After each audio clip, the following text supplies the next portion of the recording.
안녕하세요. 저는 이곳 태국으로 건너와 일을 시작한 지 1년 정도 되는 30대 후반의 직장인입니다. 도망치고 싶어서 선택한 이곳에서 저는 무척이나 잘 지내고 있답니다. 제가 태국으로 간다고 했을 때 동료들은 물론 친한 친구들도 뜬금없는 결정이 무슨 일이냐고 물었지만 저는 그 이유에 대해 한 번도 이야기를 해본 적이 없습니다. 해봤자 누워서 침 뱉는 격이라 좀처럼 말이 나오질 않더군요. 그래서 그저 웃는 것으로 대답을 대신했었죠. 그저께 여동생으로부터 전화가 왔습니다. 당연히 저는 받질 않았죠. 태국으로 온 이후 줄곧 여동생에게 연락이 왔지만 한 번도 받아본 적이 없었거든요. 제가 여기까지 오도록 만든 사람들 소식이 뭐가 궁금하겠습니까? 하지만 그날따라 뭐에 홀린 사람처럼 전화를 받았고 가장 듣고 싶지 않았던 사람의 소식을 알게 되었죠. 가족들과 인연 끊고 살겠노라 다짐했었지만 막상 소식을 듣고 나니 마음이 흔들리더군요. 약해졌다고나 할까요? 저는 고작 전화 하나에 이런 생각을 하는 제가 한심하고 싫었습니다. 심지어 혐오감마저 들더라고요. 아마 제 이야기를 듣고 계시는 분들은 무엇 때문인지 의문이 드시겠죠. 오늘은 그 사연을 속 시원하게 털어놓고 싶어 이렇게 글을 남깁니다. 제게는 위로 누나 하나와 아래로 저와는 쌍둥이인 여동생 하나가 있습니다. 아버지께서는 사고로 일찍 돌아가셔서 기억에는 없지만 꽤나 발이 넓으셨던 것 같아요. 제가 다 커서도 아버지를 기억하고 좋은 말씀을 해주시는 분들도 계실 정도니까요. 훌륭한 의사로 의료 복지에도 관심이 많으셨다고 들었는데 그 때문인진 몰라도 어머니께서는 자식들을 의사로 만들고 싶어 무척이나 애쓰셨답니다. 저희 삼남매는 하나같이 공부를 강요당했고 사춘기 시절 반항 한번 해볼 엄두도 내지 못한 채 의사가 되었습니다. 어머니께서는 의사 직원이 되었다고 어깨에 힘을 주고 다니셨죠. 저는 그런 점에 있어서 둔했던 건지 아니면 딱히 싫다는 생각이 없었던 건지 어머니께서 시키는 대로 자랐습니다. 의사가 된 것을 후회하는 것도 아니었죠. 하지만 제 생각이 조금씩 달라지기 시작한 건 누나의 결혼 때문이었습니다. 어머니께서는 우리 가문이 어떤 곳인데 어중이 떠정이로 사위를 드리겠냐며 누나의 결혼 상대로 적합한 대상을 찾는 것에 혈안이 되어 계셨죠. 하지만 누나에게는 이미 결혼하고 싶은 사람이 있었어요. 당연히 어머니 눈에 차지 않는 사람이었죠. 누나가 다니는 병원의 원무과 직원이었거든요. 내가 너를 어떻게 키웠는데 고작 그런 집이랑 사돈을 맺는다는 거야? 네가 뭐가 부족해서? 부족하고 넘치고가 어디 있어요. 제가 사랑하는 사람이고 저를 사랑해주는 사람인데요. 시끄럽다. 나는 내 집에 그딴 버러지 같은 인간 다니는 꼴 죽어도 못 봐. 당장 정리하고 선봐. 최 박사가 괜찮은 의사 소개시켜준다고 하니까 그 집도 의사 집안이라 앞으로 병원 물려받는다고 하니까 너랑 삶아질 게다. 아니요. 저는 이 사람 아니면 결혼 안 해요. 저한테 잘 맞는 사람은 이 사람뿐이라고요. 네가 뭘 안다고 그래. 내 말대로 해. 지금까지 내 말대로 해서 손해본 거 없잖아. 누나는 어머님 말씀에도 한사코 선을 거절하고는 만나던 사람과 결혼하겠다고 말했죠. 어머니께서는 자꾸 이렇게 삐딱하게 굴면 자신이 어떻게 손을 쓸지도 모른다고 그만두라고 경고까지 하셨답니다. 정말이지 온몸에 털이 곤두서는 기분이었어요. 하지만 누나는 고집을 꺾지 않았어요. 오히려 집까지 나가버렸죠. 어머니께서는 극대노하시더니 누가 이기나 해보자고 하시며 어디론가 전화를 거셨죠. 몇 시간 뒤 시끄러운 소리와 함께 누나가 끌려 들어왔고요. 머리는 산발이 되어서는 눈은 시퍼렇게 뜨며 어머니께 고래고래 소리를 지르는데 그런 누나의 모습은 처음이었답니다. 누나는 사람으로 어떻게 그럴 수가 있느냐며 어머니를 향해 소리를 질렀어요. 하지만 어머니께서는 안색 하나 바뀌지 않으시더니 다 누나가 자초한 일이라고 하셨죠. 그렇게 사랑한다고 난리를 치더니 봐라. 돈 몇 푼 안겨줬더니 뒤도 안 보고 가잖아.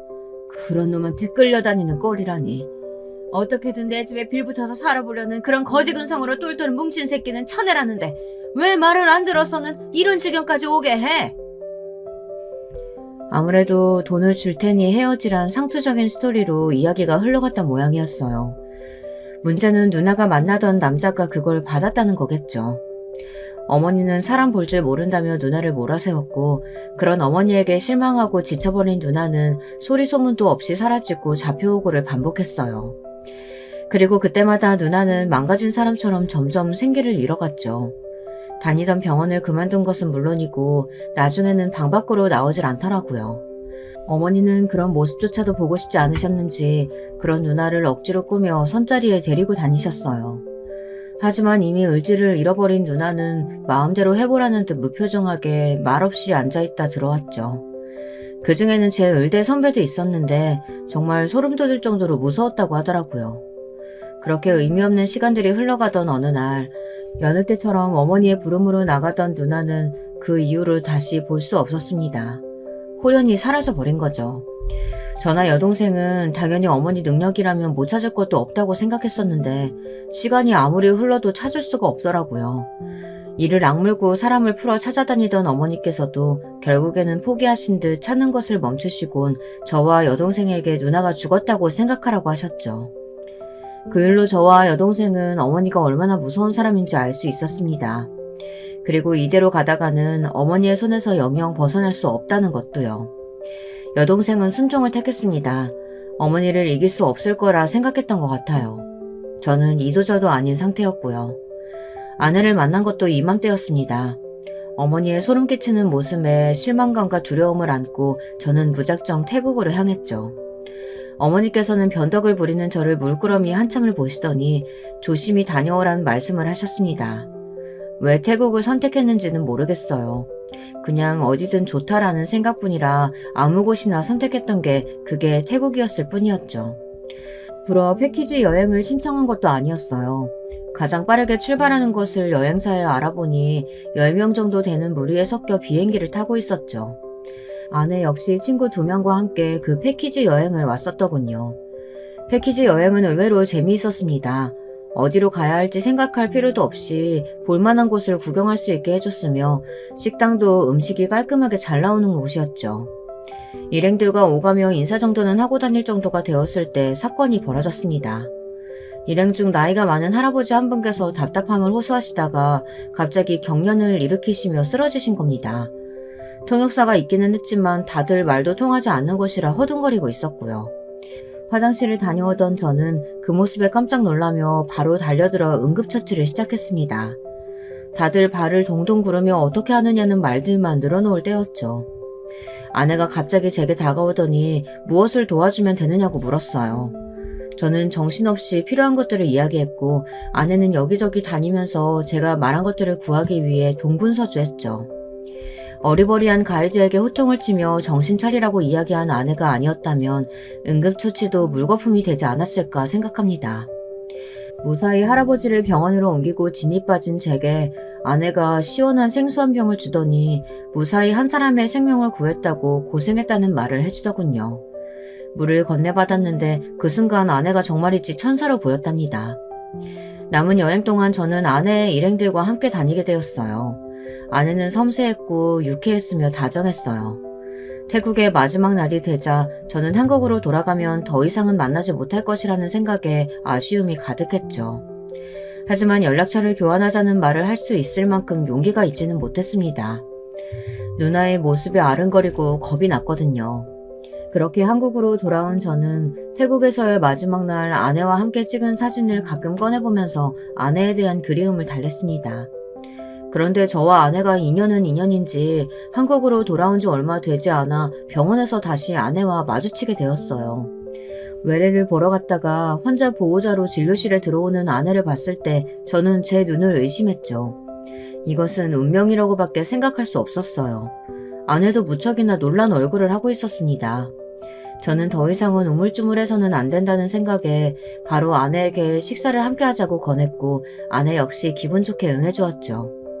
그리고 우리 사이는 금세 연인으로 발전할 수 있었답니다. 저는 아내와 만나고 있다는 사실을 철저하게 숨겨야만 했어요. 어머니가 어떻게 나오실지 뻔했기 때문에 어머니가 알게 하고 싶지는 않았죠. 하지만 그것은 저의 착각이었어요. 어머니께서는 이미 제가 아내와 만나고 있다는 사실을 다 알고 계셨더군요. 하루는 저녁을 먹는데 갑자기 저더러 아내를 데리고 집에 와서 인사라도 시키라는 말씀을 하셨어요. 저는 너무 놀라 뒤집어지는 목소리로 어떻게 알고 계셨냐고 물었지만 어머니께서는 담담하게 사람 좀 보자는 말만 하시더군요. 얼굴도 보지 않고 거절부터 하실 거라고 생각했는데 다짜고짜 집으로 데려오라니 이것을 어떻게 받아들여야 할지 갈피를 잡을 수가 없었어요. 정말 심장이 내려앉을 정도로 놀랐답니다. 하지만 저의 놀람은 거기서 끝이 아니었어요. 저는 아직도 아내를 집으로 처음 데려온 날을 생생하게 기억합니다. 조마조마한 마음으로 어머니의 표정, 행동 하나하나를 다 보고 있었기 때문에 잊고 싶어도 잊을 수가 없죠. 거기다 어머니께서 말도 안 되는 일을 저지르셨기 때문에 더 오래 남아있답니다. 저와 아내와 함께 집에 들어서자마자 처음 보는 여자 때문에 1차적으로 먼저 놀랄 수밖에 없었습니다. 그리고 그 여자를 초대한 사람이 어머니였다는 사실에 2차적으로 충격을 받았죠. 어머니는 냉랭한 눈으로 아내를 훑어보시곤 인사도 받지 않으셨어요. 대신 그 자리에 있던 여자를 제게 소개를 시켜주셨죠. 제약회사의 막내딸이라고 하며 연구원으로 일하고 있다고 하더군요. 어머니께서는 아내 보란듯이 저와 그 여자가 서로에게 좋은 인연이 될 것 같아 초대했다고 하며 안으로 들어가자고 하셨어요. 식사 시간 동안에도 어머니께서는 아내를 앞에 두곤 그 여자와 이야기를 나누며 연신 미소를 지으셨어요. 그러다 아내와 눈이라도 마주치면 금방 무표정한 얼굴로 돌아와서는 아내가 어떤 행동을 하는지 하나하나 눈으로 쫓고 계셨죠. 저는 그제야 어머니께서 어떤 의도를 가지고 아내를 데려오라고 했는지 알 수 있었습니다. 화가 치밀어 올랐지만 저는 아무 말도 못하고 가만히 앉아 고개만 숙이고 있었습니다. 탁자 아래로 아내가 제 손을 잡아오는 것이 느껴졌어요. 그럼에도 저는 좀처럼 진정할 수가 없었습니다. 그런 저와는 달리 아내는 별일 아니라는 듯이 식사를 이어가고 있었고요. 식사가 끝나고 어머니께서 초대한 여자를 칭찬하시며 저더러 앞으로 잘 지내보라는 말을 하셨어요. 아내가 아직 옆에 있었는데도 말이죠.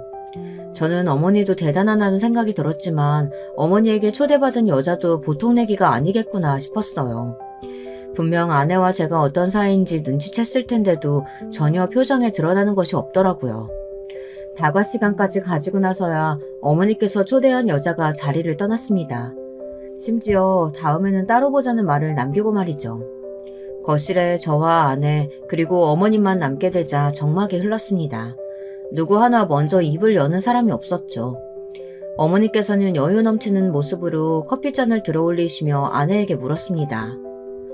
얘들 아버지가 어떤 사람인지 알고는 있어? 네, 무척 자랑스러워하면서 몇 번이나 이야기를 해서 알고 있습니다. 그럼 내 자식들이 다들 무슨 일 하는진 들었고? 제가 다 이야기했어요, 어머니. 갑자기 그런 이야기는 왜 꺼내세요? 제가 황급히 끼어들며 말하자 어머니께서는 저에게 물어본 것이 아니니 조용히 좀 있으라고 핀잔을 주셨습니다. 저는 입술만 깨물고 가만히 고개를 숙였어요. 아까 봤던 여자는 왜 초대했으며 이런 자리를 만든 의도가 뭐냐고 물어봤어야 했지만 당시에 저는 눈을 시퍼렇게 뜨고 저를 바라보며 조용히 하라는 어머니의 앞에서 아무것도 할 수가 없었죠. 네, 듣고 계시는 분들이 얼마나 답답하실지 저도 잘 알고 있습니다. 변명의 여지가 없을 정도로 저는 미련하고 모자랐죠. 어머니께서는 방금 함께 있었던 여자에 관해 이야기를 하시며 그 여자의 배경이 얼마나 대단한지 나열하기 시작하셨죠. 듣고 있기 민망할 정도로 어머니께서는 칭찬을 이어가셨습니다. 제발 그만 좀 해주셨으면 좋겠다 싶었던 그 순간 어머니께서는 충격적인 말을 꺼내셨어요. 다 알고도 여기 올 정도면 도대체 얼마나 뻔뻔한 건지, 어떤 부모 손에 자라면 그렇게 되는지 부모의 얼굴이 궁금할 정도구나. 너는 염치나 주제라는 말은 전혀 모르니? 거기다 눈치는 더 없고 어떻게 끝까지 자리에 있을 수가 있어? 정치인들끼리 서로를 물어뜯을 때 상대방에게 말을 하는 것이 아니라 배설하고 있다는 표현을 쓰는 것을 본 적이 있었는데요. 어머니를 바라보는 제 생각이 딱 그랬습니다. 어머니께서 지금 말씀을 하시는 것이 아니라 입으로 배설을 하고 있으시구나 하고 말이죠. 저는 얼굴이 화끈거리면서 쥐구멍이 있다면 숨고 싶을 지경이었어요. 저는 아내가 충격을 받지는 않았을까 싶어 바로 바라봤죠. 하지만 아내는 평온한 얼굴 그 자체더군요. 어머니께서는 그런 모습 자체가 마음에 들지 않은 눈치였습니다. 내 말이 들리지 않아? 그렇게 다 알면서 여길 어떻게 올 생각을 했는지 묻고 있잖아. 어머니, 지금 그게 무슨 말씀이세요? 갑자기 왜 그런 소리를... 갑자기? 너는 그래도 날 실망시키지 않을 거라고 생각했다. 어떻게 누나랑 똑같은 짓을 할 생각을 해? 내가 말했지. 격에 맞는 사람으로 어련히 짝지어줄까. 어디서 이런 말 같지도 않은 애를 눈앞에 데려와. 그래도 그놈은 우리 집안에 대해 모르고 있었다지만 이건 뭐 아예 작정을 하고 덤볐구나. 어머니, 사람 앞에 두고 그게 무슨 무례한 말씀이세요? 무례? 내가 무례하다고? 진짜 무례한 건 주제도 모르고 이 집에 들어온 저아이겠지. 혹시나 싶어 불러봤더니만 역시 버러지들은 어쩔 수가 없다니까. 혈안이라는 건 수준이 맞아야 하는 거지. 안 그래? 그래도 머리가 나빠 보이진 않으니 이 정도 선에서 네 발로 물러나라. 우리 아들은 너 같은 인간과는 그 태가 다르니까 너도 너한테 딱 맞는 사람 찾고. 저는 무자비한 어머니의 말씀에 정신이 혼미해지는 기분이었어요. 어떻게든 어머니를 막아보고 싶었지만 몸이 마음대로 움직여지지 않더군요. 어머니는 아내를 뚫어져라 바라보고 있었습니다. 그리고 아내 역시 허리를 꼿꼿하게 세우고는 어머니와 눈을 마주하더니 생각지도 못한 말을 쏟아내더라고요. 저는 한 번도 해보지 못했던 말들을 말이죠. 확실히 어머님께서 남들과 다르다는 건 알겠네요. 그리고 이 사람이 왜 그렇게 모든 일에 자신감 없고 다른 사람들 눈치만 보는지도 완벽하게 이해했어요. 다 어머님 때문이었네요. 그렇게 사람을 움짝달싹 못할 정도로 붙들고 숨통을 조이는데 누가 온전하게 지낼 수 있겠어요. 어머니께서 지금까지 이 사랑 망치고 계셨네요. 뭐라고? 지금 감히 나한테 뭐라고 했어? 내 아들이 어떻다고? 아내는 불같이 화를 내는 어머니 앞에서 조금도 기죽지 않고 빠른 속도로 말을 이어갔죠. 저는 모르는 저의 모습들이 아내의 입에서 줄줄 나오는데 마음속에 있던 돌멩이가 빠져나가는 기분이 들었어요. 아내의 말이 계속될수록 어머니의 눈초리는 점점 사나워지셨고 급기야 당장 여기서 나가라고 소리까지 지르셨죠. 저는 그런 어머니의 모습을 처음 봤습니다. 평정을 잃은 모습이라니요. 누나 이래도 표정 한번 바뀌지 않으셨던 어머니께서 아내의 말에 벌떡 일어나실 정도라니 믿기 힘들었죠. 아내는 그런 어머니를 바라보며 조금도 위축되지 않았고요. 분위기는 점점 더 험악해졌고 어머니의 고함 소리에 일하는 사람들도 기웃거리기 시작했죠. 어머니께서는 웅성거리는 소리가 심해지자 그제야 자신이 무슨 짓을 했는지 깨달았는지 화들짝 놀라시며 저더러 당장 아내를 내보내라고 하셨죠. 저는 허겁지겁 아내의 손을 잡고 나왔습니다. 저는 아내에게 속상한 마음으로 이해는 하지만 너무 과했다고 말했어요. 어머니가 얼마나 무서운 사람인지 모르는 것 같아 입안이 바짝 마르는 기분이었죠. 하지만 아내는 태연했어요. 그리고는 제게 한 번은 부딪혀서 깨져봐야 할 것 아니냐며 제게 이대로 헤어질 자신이 있냐고 물었죠. 저는 절대 그런 생각은 해보지 않았다고 말했어요. 제 말에 아내는 빙긋 웃으며 지금 그 대답을 잘 기억하라고 하더군요. 그리고 덧붙여 말하길 자신은 돈을 억만금 줘도 저와 헤어질 생각이 없다고 했죠. 나는 당신이 어떤 생각하는지 무엇이 하고 싶은지 다 들을 준비가 되어 있거든요. 그러니까 망설이지 말고 솔직하게. 알겠죠? 다른 사람 인생 아니잖아요. 오로지 당신만의 인생이지. 저는 그 순간 아내가 말한 깨져봐야 한다는 것이 무엇을 의미하는지 알 것 같았어요. 그리고 지금처럼 해서는 제가 원하는 행복을 손에 넣을 수 없다는 것도 깨닫게 되었죠. 아마 사연을 듣고 계시는 분들께서는 별거 아닌 것처럼 느껴지실 수도 있겠죠. 하지만 그동안 제게 이런 말을 해준 사람은 아무도 없었거든요. 그런 말을 들을 준비가 전혀 안 되어 있었기 때문에 몰랐을 수도 있지만 제게 있어서는 중요한 말이었어요.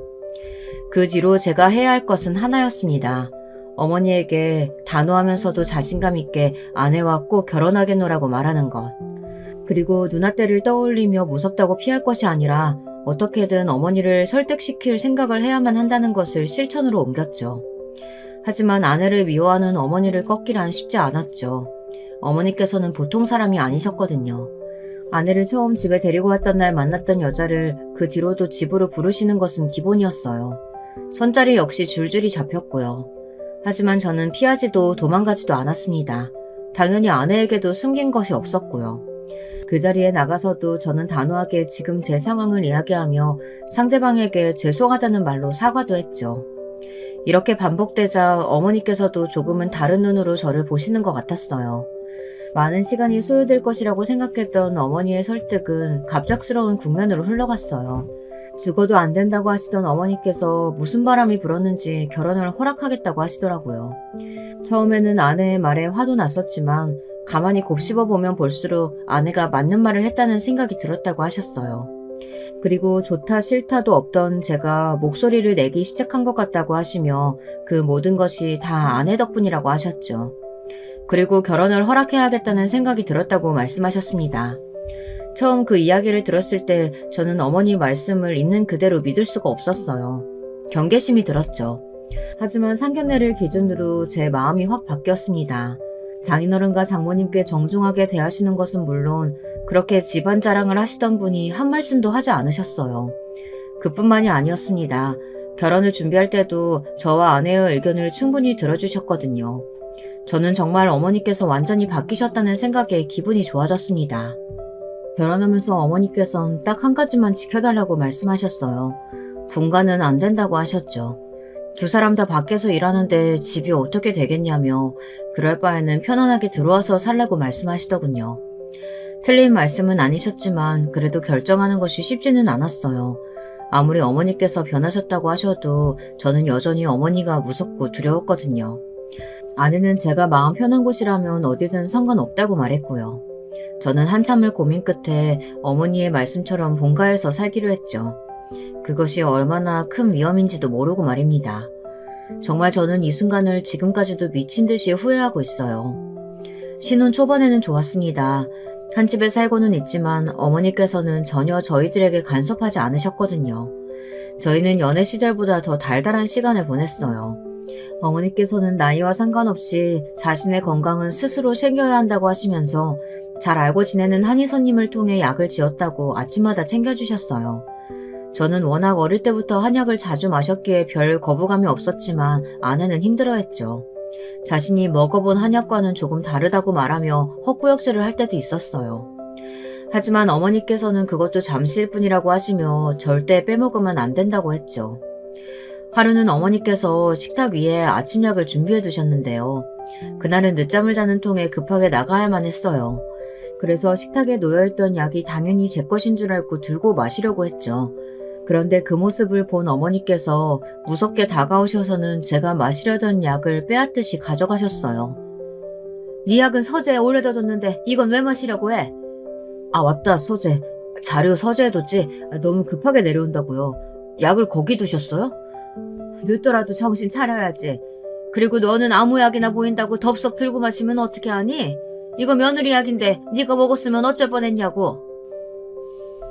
어머니께서는 불같이 화를 내셨어요. 저는 얼떨결에 죄송하다고 말씀드렸지만 솔직히 의문이었습니다. 고작 보약이잖아요. 하루 정도 잘못 마신다고 해서 문제가 되는 것도 아닐 텐데 그렇게 예민하게 반응하실 필요가 있었을까 싶었죠. 어머니께서는 자신이 챙겨주는 대로 정확하게 약을 먹어야 한다고 하시며 다음부터는 제 약이 맞는지 꼭 확인해보라고 말씀하셨어요. 제가 좀처럼 대답을 하지 않자 어머니께서는 무서운 기세로 제 팔을 붙들고는 꼭 약속해야 한다고 다그치셨죠. 저는 마지못해 알겠다고 대답은 했지만 집을 나서는데 좀 기분이 이상했어요. 기억을 더듬어 보니 어머니께서 아내는 꼭 자신 앞에서 약을 먹게 했거든요. 귀한 약이라 건너뛰면 안 된다고 하시면서 한 방울도 남기지 말고 다 마셔야 한다고 지키고 서 계셨죠. 저와는 완전 다르게요. 저는 딱 뭐라고 단정 지을 순 없지만 어머니의 행동에서 묘한 긴장감마저 느낄 수 있었답니다.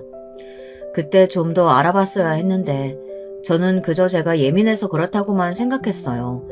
후에 모든 사실을 알고 저는 이 순간을 두고두고 후회했죠. 신혼을 만끽하는 것도 잠시 저희 부부 사이에 아주 기분 좋은 소식이 전해졌어요. 바로 아내가 임신을 한 것이죠. 처음 결혼에 대해 이야기를 할 때 저도 아내도 아이는 생기는 대로 낳고 싶다고 말했어요. 저와 마음이 딱 맞았던 거죠. 당연히 장인어른과 장모님께서도 뛸 듯이 기뻐하시면서 임신 초기에는 조심해야 할 것들이 무척이나 많다는 말씀과 함께 건강 또 건강에 주의해야 한다고 하셨죠. 어머니 역시 아내가 아이를 가졌다는 소식에 멈칫하시더니 정말이냐고 몇 번이나 물어보셨어요. 저는 그런 어머니의 모습에서 약간 이상함을 느꼈지만 그만큼 믿기 어려운 소식이기 때문이라고 생각했어요. 병원에서 받아온 산모수첩을 보여드리자 어머니께서는 한참을 들여다보시더니 축하한다는 말씀을 전해주셨죠. 그런데 그 모습이 기뻐 보이지는 않았어요. 무언가 마지못해 말씀하신다는 생각이 들었습니다. 어머니께서 평소에 감정 표현이 다양하신 쪽은 아니지만 그래도 손주가 생겼는데 이렇게 반응하실 수 있나 의문이 들었어요. 하지만 이내 어머니께서 아내에게 이것저것 챙겨주시는 모습에서 제가 오해한 것이라고 생각하고 가볍게 넘겼습니다. 문제의 사건은 임신 7주가 넘었을 때 일어났어요.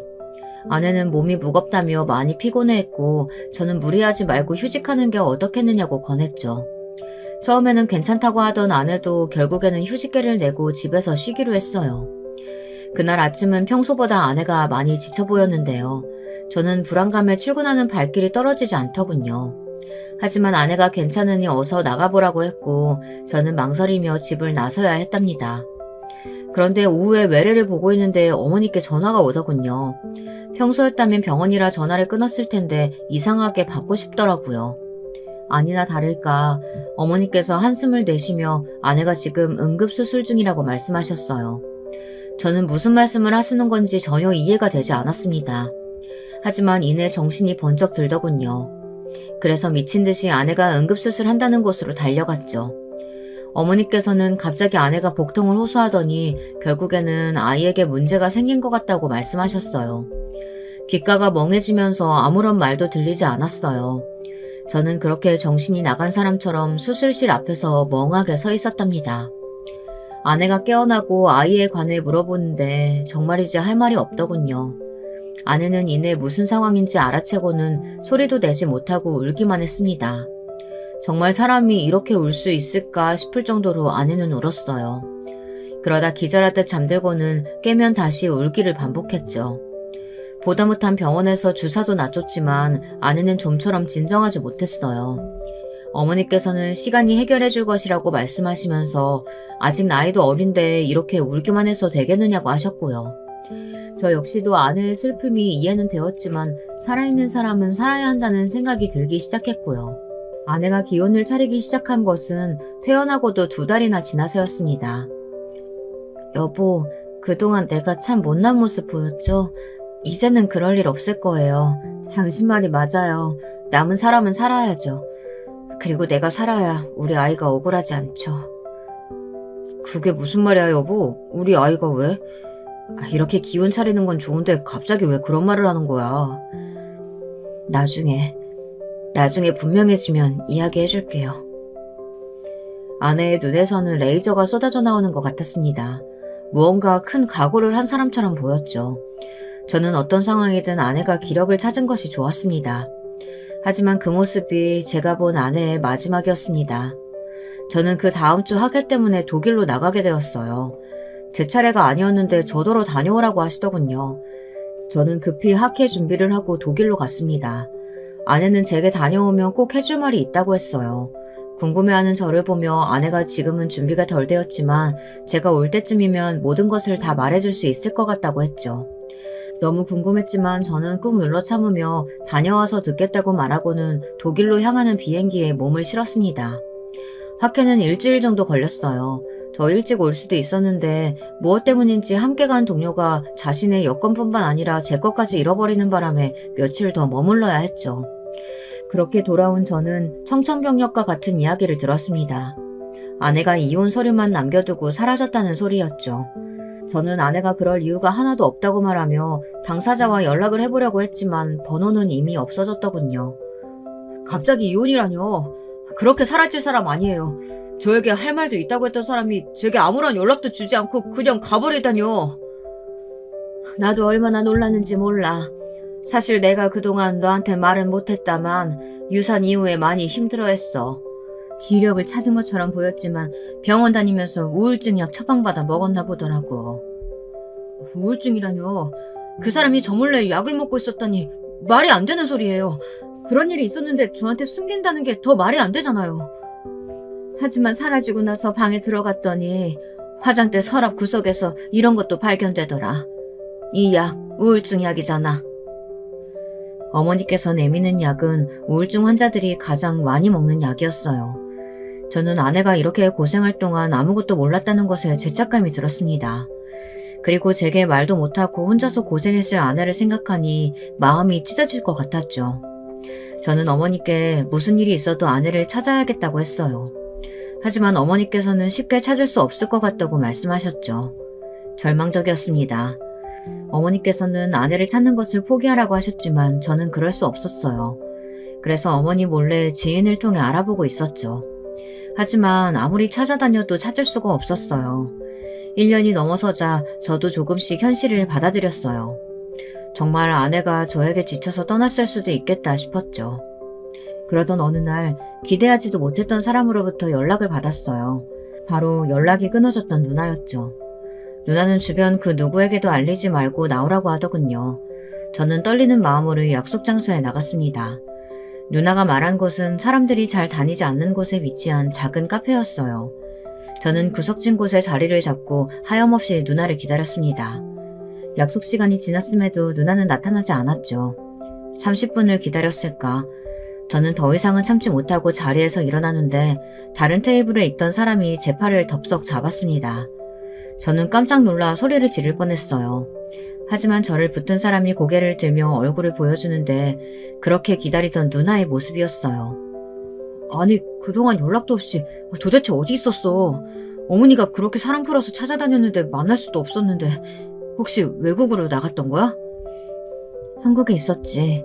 어머니한테 들키지 않으려고 아주 필사적이었고 절대 잡히고 싶지 않았으니까. 그 악마하고는 조금도 같은 공간에 있고 싶지 않았고. 도대체 무슨 일이 있었기에 그렇게 사라진 거야? 갑자기 이렇게 연락한 이유는 또 뭐고? 누나는 침착하게 할 말이 많다고 하며 제게 자리를 권했죠. 그러면서도 누나는 자꾸만 주변을 둘러보더군요.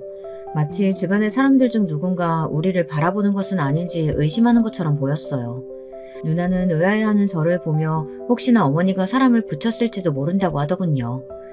저는 아무리 그래도 어머니께서 그 정도로 하실 리가 없다고 말했지만 누나는 그런 제 말을 비웃더니 주머니에서 작은 상자를 하나 꺼내서 주더군요. 상자를 보는 순간 저는 누나의 손으로 달려들었어요. 혹시나 하는 마음이 들었죠. 너무나도 낯익은 상자였거든요.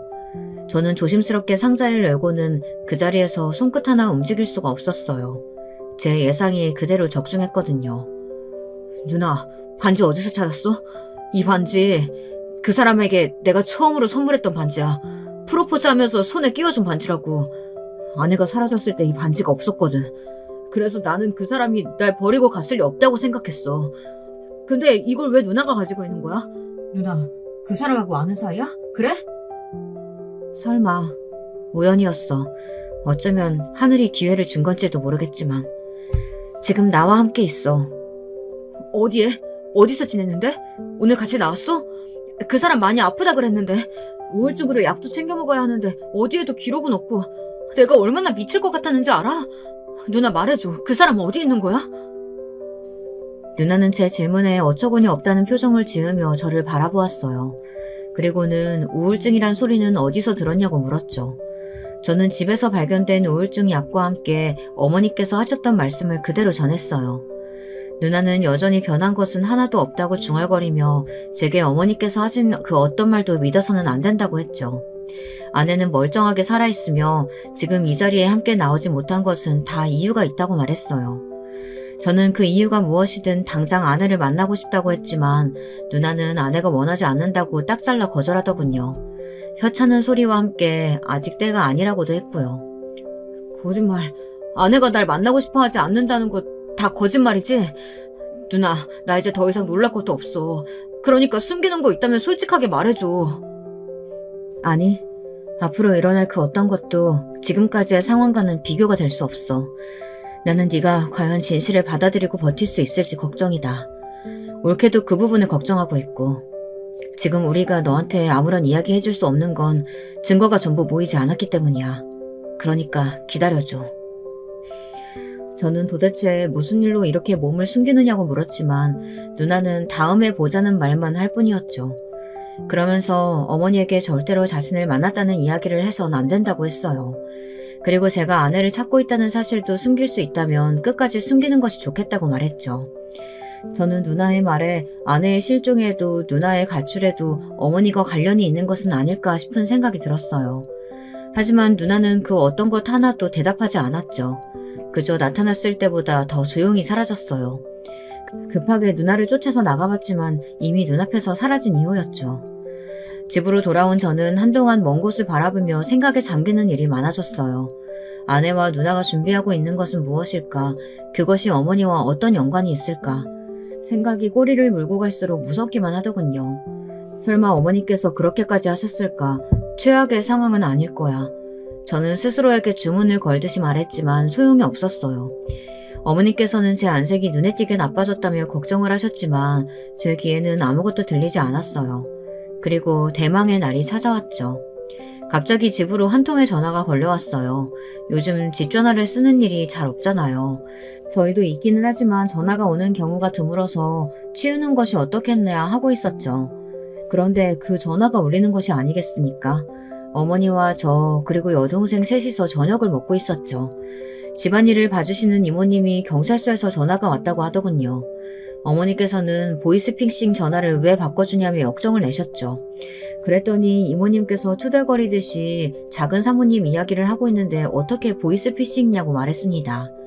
저는 벌떡 자리에서 일어나 구르듯이 전화 쪽으로 달려갔습니다. 어머니께서는 당황하셨는지 벌떡 일어나 거실로 나오셨어요. 전화를 받은 저는 경찰서에서 아내를 보호하고 있다는 말을 들을 수 있었습니다. 심장이 벌렁거렸습니다. 분명 누나와 함께 있다고 들었던 것이 일주일도 채 되지 않았는데 갑자기 경찰에 보호라뇨. 잠깐, 지금 어디 가려고? 어딜 가다뇨. 당연히 경찰서죠. 아내가 보호받고 있다고 하잖아요. 무슨 소리야? 이혼장 던져주고 나간 사람을 네가 왜 찾아? 이제 네 부인도 아니잖아. 신경 쓸 이유가 뭐가 있어? 이혼이라뇨. 저는 그런 서류 제출한 적 없습니다. 저희 아직도 법적으로 부부라고요. 이혼 서류 내가 분명히 제출하라고 했는데 이미 너희는 호적 정리 끝난 상태일 거야. 어머니께서 당황하시며 큰 소리로 말씀하셨어요. 원래 처음 서류를 받자마자 어머니께서 변호사를 통해 호적 정리를 하라고 하셨고, 하지만 저는 아내를 놓을 수 없어서 변호사에게 부탁해 서류 처리를 한 것처럼 꾸며달라고 말했죠. 어머니께서는 제가 그런 짓을 했다는 것을 믿을 수 없다고 하셨지만 저는 이렇게 있을 시간이 없다고 말하며 집을 나섰습니다. 저는 미친 듯이 달려 경찰서로 갔습니다. 속도 위반 딱지를 몇 개를 받더라도 상관이 없다고 생각했어요. 아내를 다시 만난다는 것만으로도 충분히 가슴이 벅찼거든요.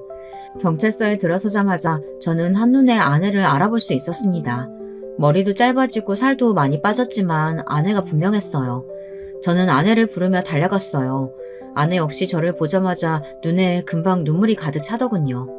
저는 아내를 세게 안으며 그동안 어디서 무엇을 했느냐며 왜 연락을 안 했느냐고 물었죠.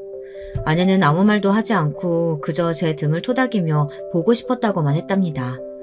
저는 이렇게라도 아내를 찾을 수 있어서 다행이라고 경찰분들께 허리를 숙여 감사하다고 인사했어요. 그런데 경찰분들 반응이 좀 이상하더라고요. 헛기침을 하면서 시선을 피하시는 것이 다른 무언가가 더 있는 것 같았죠. 그런데 그중 한 분이 제게 혼자 왔냐고 묻더군요. 저는 급하게 혼자 먼저 왔다고 했더니 또 자기들끼리 머리를 맞대고 이야기를 하더라고요. 저는 아내에게 무슨 일이냐고 물었지만 아내는 그저 제 손을 몇 번이나 쥐었다 놓았다만을 반복했죠. 그때였어요. 살아있었구나. 이혼 서류만 덜컥 두고 나가서 얼마나 걱정하고 찾아다녔는데. 어머니께서 경찰서로 들어오시더니 아내를 안아주려고 다가오시더라고요. 그런데 아내가 매몰차게 그 손을 쳐내며 한 발 물러서는 것이 보였어요. 어머니께서는 당황하시며 왜 이러냐고 자기에게 서운한 것이 있냐고 하며 다시 다가오셨지만 이번에는 경찰들이 어머니를 막아서더라고요. 그때부터 무언가 잘못 돌아가고 있다는 것을 인지하셨는지 어머니께서는 며느리가 시어머니에게 서운한 것이 많았던 것 같다고 하시면서 괜히 여기 있으면서 불안감 조성하고 싶지 않다고 말하며 서둘러 나가려고 하셨죠. 하지만 그것도 곧 경찰들에게 막혀버렸어요. 어머니께서는 왜 이러시냐며 경찰들에게 물었지만 아무도 대답하지 않았죠. 저를 정신병원에 쳐넣어 두신 분이 어머니시잖아요. 그런데 저를 걱정하고 찾아다니셨다고요? 그거 네가 우울증으로 너무 힘들어하니까 도움을 좀 받을 생각으로. 제가 우울증이요?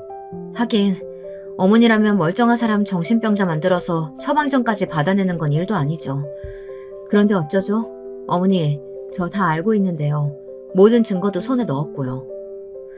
어머니께서는 억울하다고 말씀하셨지만 아내는 가증스럽다는 듯이 어머니를 노려보며 말했어요. 저는 이게 다 무슨 소리인지 빨리 이해가 되지 않아 두 사람을 번갈아 바라보고만 있었죠. 어머니께서는 왜 없는 말을 지어내냐고 하시더니 경찰들을 돌아보며 아내가 정신이 아직 온전치 못한 것 같다고 하셨습니다. 아내는 어머니의 말이 끝나기 무섭게 서류 한 장을 어머니 앞으로 내밀며 말했어요. 여기 어머니께서 뒷돈 받고 저를 정신병원에 입원시킨 의사가 제게 넘겨준 위조 서류예요. 어머니한테 돈 받고 시키는 대로 했다고 하며 통장 내역까지 보여주더라고요. 거기다 그 의사라는 사람 얼마나 조심성이 많은지 어머니랑 통화로 나눴던 모든 것들을 다 녹음해뒀더라고요. 아니야. 나랑 관련 없어. 어디서 생사람을 잡아? 어머니 정말이세요? 정말 어머니께서 이 사람 병원에 보내셨어요? 저한테는 이혼 서류만 두고 집에 나갔다고 하셨잖아요. 그럼 그게 다 거짓말이란 말이세요? 여보, 나 우울증 아니었어. 그런 병이 아니었다고. 나는 당신 어머니 때문에 중독 증세를 일으키고 있었단 말이야. 아내는 믿을 수 없는 이야기를 꺼냈어요. 중독이라니 이게 무슨 말도 안 되는 이야기랍니까? 그것도 다른 사람이 아닌 어머니가 말이죠. 아내는 침착하게 이야기를 시작했어요. 아내가 눈치챈 것은 유산 직후였다고 해요. 퇴원하고 집에서 멍하게 앉아있다가 따뜻한 음료라도 마시려고 내려오는데 시어머니의 전화통화 소리를 엿들었다고 하더군요. 큰 소리도 아니었는데 마지막 말이 너무나도 선명하게 들렸다고요. 약이 아주 잘 들었다고 더러운 핏줄이 우리 집안과 섞이지 않아서 정말 다행이라고 하셨잖아요. 소란 피워서 수술까지 한 것이 아쉽긴 해도 앞으로 아이 갖기는 쉽지 않을 거라고 하면서요. 아내의 말이 끝나기 무섭게 경찰서에는 정적이 찾아왔습니다. 어머니께서는 하얗게 질린 얼굴로 아니라고 하시며 아내가 다 거짓말을 하고 있으니 자신을 믿어야 한다고 하셨어요. 하지만 그런 어머니에게 경찰들이 다가가 손에 수갑을 채우더군요. 어머니께서는 이게 무슨 짓이냐며 당장 풀어달라고 했지만 경찰들은 고저없는 목소리로 어머니에게 미란다 원칙을 읊어주었죠. 그때였어요. 어머니 제가 그것만 있는 건 아니잖아요. 안 그래요? 이런 일이 처음도 아니고요. 경찰들 손에서 몸부림을 치던 어머니께서는 누나의 등장과 함께 다리에 힘이 풀렸는지 자리에 주저앉으셨습니다. 누나는 자신과 결혼을 약속한 사람 역시 어머니 때문에 한쪽 다리를 잃었어야 했다며 그 사건의 전말에 대한 증거를 경찰에게 내밀었어요. 어머니께서는 자신은 아무 죄가 없다고 다 조작된 일이라고 외쳤지만 소용이 없었어요. 저는 모든 상황들을 바라보며 숨이 막혀오는 것만 같았죠. 경찰들은 증거가 다 있으니 그렇게 아닌 척 잡아떼지 말라고 했습니다. 어머니께서는 넘쳐나는 증거 앞에서 결국은 침묵을 택하셨고요. 왜 그렇게까지 하셨는데요, 어머니? 내가 어떻게 만든 작품인데 공들여 만들어둔 내 작품이라고. 그런데 어디서 굴러먹던 개벽다귀 같은 잡것들이 내 작품에 침을 바르잖아. 어떻게 그걸 참아? 어머니 눈에는 우리가 자식이 아니라 트로피 같은 거였죠. 안 그래요? 자랑하기 좋은 트로피. 그게 어때서? 내가 낳았고 내가 고생하며 키웠는데. 어머니는 그렇게 외치며 경찰들 손에 끌려 안으로 들어가셨어요. 저는 멍하니 그 뒷모습만 바라보고 있었죠. 어머니께서 무슨 마음으로 우리 결혼을 허락했는지 그리고 어떤 계획을 세웠는지에 관한 구체적인 이야기는 나중에 들을 수 있었습니다. 정말이지 온몸에 소름이 돋더군요. 지독한 사람이라고는 생각했지만 이렇게까지 인간이길 포기한 계획을 세운 것이라고는 상상도 못했죠.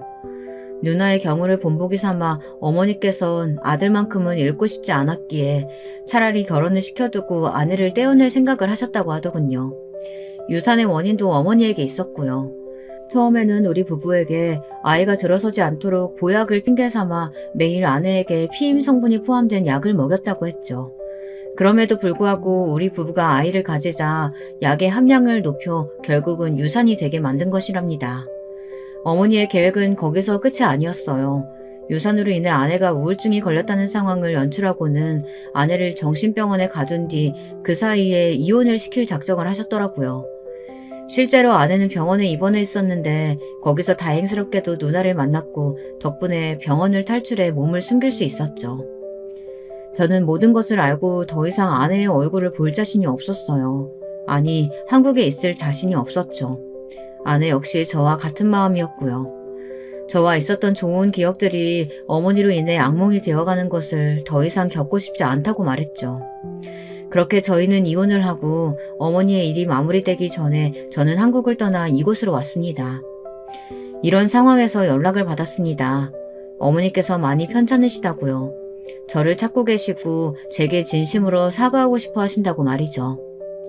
저는 한국으로 들어가지 않을 작정입니다. 모진놈이라고 손가락질 한다고 해도 상관없습니다. 저는 어머니를 용서할 마음이 조금도 없거든요. 긴 이야기 마지막까지 들어주셔서 감사합니다. 안녕하세요. 저는 서울에 거주하고 있는 30대 남자입니다. 아버지가 얼마 전에 저에게 이런 채널이 있고 당신께서 재밌게 듣고 있다며 저에게 추천해 주시면서 우리 사연도 한번 제보해보라고 해서 제보하게 됐습니다. 여러분 혹시 권선징악이라는 말 들어보셨나요? 너무 유명한 말이라 이미 다들 알고 계실 것 같은데 저는 어릴 때부터 저 말을 신뢰하며 살았습니다. 제가 세상을 정말 결점은 하나도 없이 정직하게만 산다고 자신하진 못해도 적어도 저와 우리 아버지는 남에게 상처를 주거나 피해 끼친 적은 없다고 확신합니다. 이것은 사실 지금은 돌아가신 할아버지의 교육 철학인데 할아버지는 우리 가문이 유서 깊은 혈통이라고 하시며 늘 자세를 바르게 하고 마음은 더 바르게 살라고 하셨어요. 현대사회에 무슨 혈통을 따지자며 초등학교 때는 불만도 많았지만 할아버지는 있는 사람이 베푸는 것이다. 바르게 살아라. 선하게 살면 다 돌아온다 등 어린 저의 손을 잡고 말씀해 주셨죠. 아직도 할아버지가 제 머리를 쓰다듬으시며 인자하게 웃으셨던 모습이 눈에 선합니다. 할아버지는 그 시절에 대학까지 나온 정말 똑똑하시고 배울 점이 많으셨는데 회사 하나를 운영하셨습니다.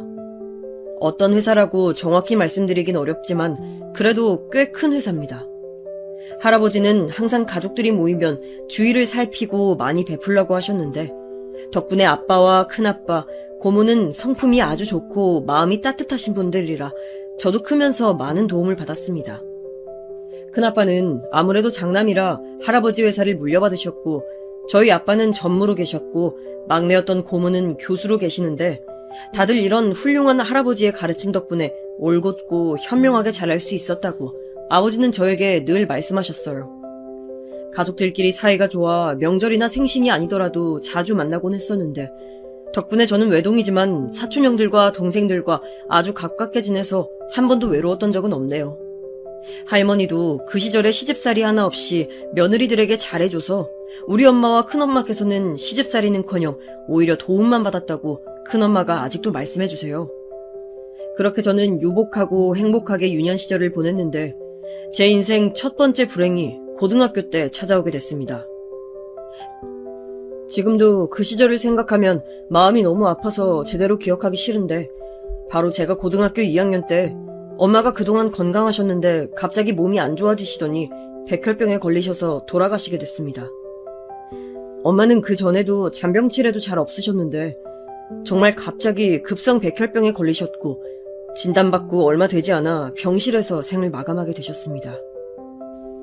재민아, 엄마가 먼저 가서 미안해. 아빠랑 행복하게 잘 살아. 엄마는 돌아가시기 직전에 저만 보다 돌아가셨는데 정말 갑작스럽게 일어난 일이었고 저는 어린 나이에 너무 충격을 받아 잘 다니던 학교도 나가지 않고 특목고에 다니다 일반고로 전학까지 오게 됐습니다.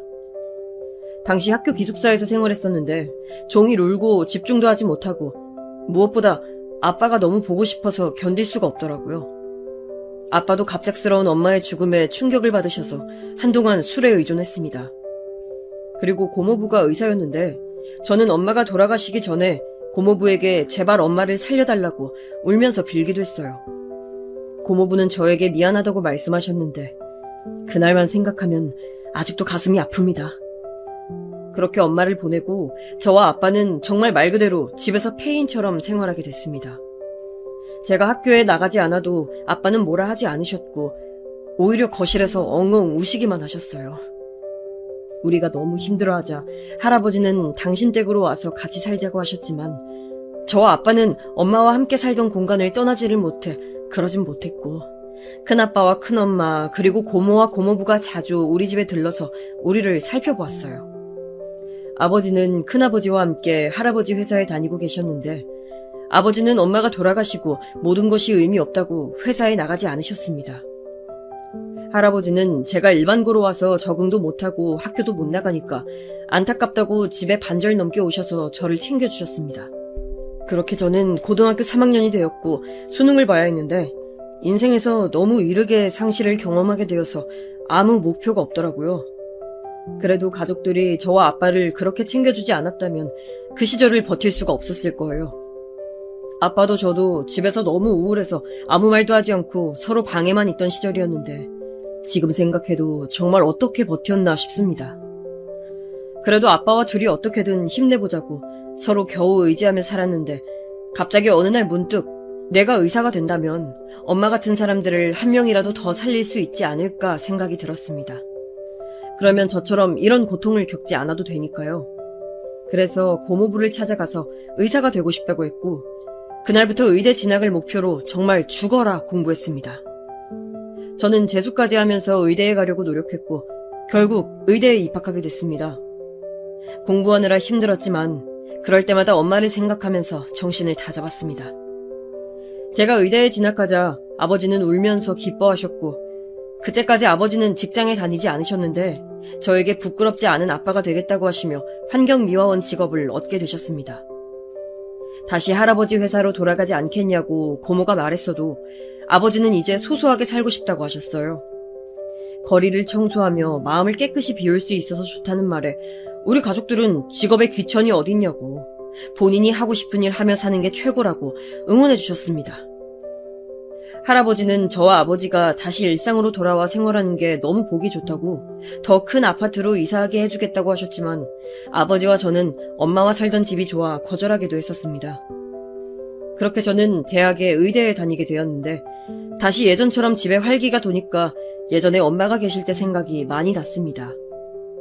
엄마는 식물 키우는 것이 취미셨고 각종 꽃과 식물을 정말 좋아하셔서 우리 집엔 항상 화분들이 많았어요.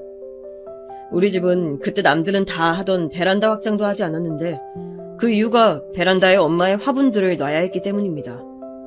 베란다뿐만 아니라 안방과 거실, 심지어 제 방에까지 온갖 화분들이 많았어요. 고모가 우리 집에 놀러 오시면 식물원에 왔다고 하실 정도였죠. 엄마가 아프셔서 병원에 계신 이후로는 식물에 손대는 사람이 없어서 그대로 방치되어 죽거나 말라 비틀어진 상태였습니다. 저는 그래서 살릴 수 있는 식물들은 최대한 영양제를 주입하며 살리고 죽은 식물들은 종을 알아내어 똑같은 것을 구해서 화분에 심었습니다. 엄마는 보편적으로 유명한 식물부터 정말 희귀한 식물까지 모두 좋아하셨는데 죽은 식물 중엔 이제껏 들어본 적 없는 특이한 식물도 많았습니다. 저는 그런 것들을 구하려고 정말 전국을 돌아다녔어요. 가족들은 제가 그렇게 식물에 집착하는 것을 보고 그런 식으로 엄마를 추모할 수 있으면 다행이라고 하시면서 저와 같이 다녀주시기도 하셨습니다. 아빠도 환경미화원으로 활동하시며 거리에서 나무와 꽃들을 보실 때마다 엄마 생각이 많이 난다고 하셨어요. 그렇게 저는 전국에서 열리는 식물 관련 큰 축제나 박람회에 가는 경우가 많았는데 자연스럽게 식물 동호회에도 가입하게 됐습니다. 식물 동호회에 가입하면 제가 모르는 식물의 이름을 훨씬 쉽게 알 수 있었기 때문에 의대 공부로 바빴던 저에게 동호회는 한 줄기 빛과 같았죠. 그러다 저는 동호회에서 어떤 여자분과 지방으로 희귀식물을 같이 구하러 가게 됐습니다. 엄마가 키우던 식물이었는데 모양이 되게 특이해서 저 혼자는 알아보기 힘들어서 동호회에 물어보니까 마침 지방에서 그 식물을 파는 화원이 있다고 하더라고요. 그 식물이 명이 닿았는지 시들어서 새로 사서 키워야지 생각하고 동호회에 말했더니 같이 가자고 나서준 분이 계셔서 그분과 같이 가게 됐습니다. 본인을 다영이라고 소개한 여자는 무척 쾌활하고 친절한 성격이었습니다. 어릴 때부터 워낙 내성적이라 할아버지가 손주 중에 제일 걱정이 된다고 하실 정도였던 저는 다영 씨 덕분에 어색하지 않게 동행할 수 있었습니다. 지방으로 갈 때 고속버스를 타고 갔는데 가기 전부터 다영 씨는 무척 들떠 있었어요. 저는 의대에 진학하고 제가 의대생이라는 것을 모르는 사람과 식물 얘기로만 얘기를 할 수 있었으니 정말 즐거웠습니다.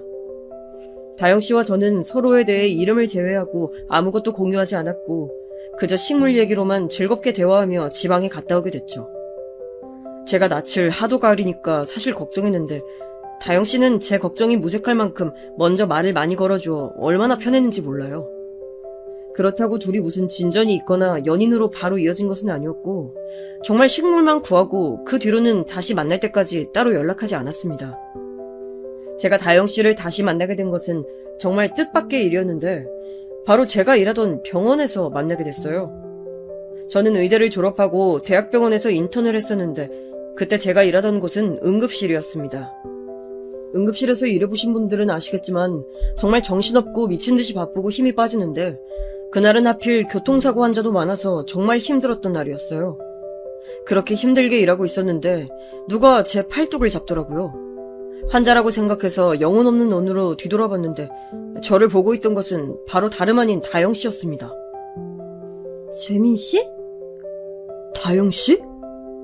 서로 이름만 부르고 어리둥절했는데 다영 씨는 웃으면서 저에게 의사였냐고 몰랐다고 하면서 웃었습니다. 역시나 쾌활한 성격답게 말을 이어나가더라고요. 다영 씨, 어디 아프셔서 오셨어요? 아니요. 지금 직장 동료가 복통이 심하다고 해서 응급실에 데려다 주러 왔어요. 재민 씨, 그동안 잘 지냈어요? 요즘 동호회 잘 나오지 않던데 무슨 일 있는 줄 알았어요. 저야 뭐 바빴죠. 지금도 정신이 없네요. 일이 너무 바쁘니까 안 나가게 되더라고요.